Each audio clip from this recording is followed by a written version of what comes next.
So this is a little old story about how I finally fixed the RGB lighting on my LandCool 216 PC.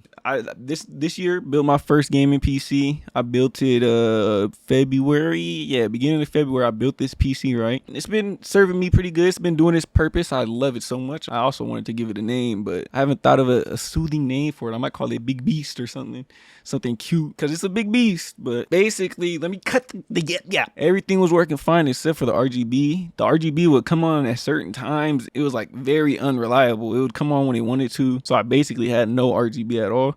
And then I was trying to fix it. I was downloading drivers, and then I kept getting the infamous connected device fail. Tried everything, went through every form. I even listened to the chipmunk or whatever that thing is that be talking. I listened to it. It didn't work for me. So what I ended up doing was I bought the controller.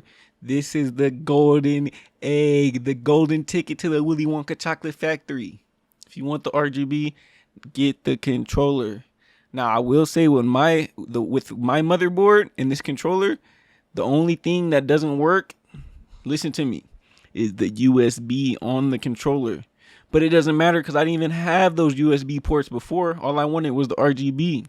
But if you want the USB ports too, so you can have extra USB ports, you have to get a splitter, like a 2-to-1, because on my motherboard I only got one slot for this, and I'm already using it for these USB ports that come default, so I need those. So all I care about is RGB. Basically, the controller turned on the RGB. Everything is perfect. I like it. I'll get a splitter later. I don't care right now. I just need the RGB. So mission success.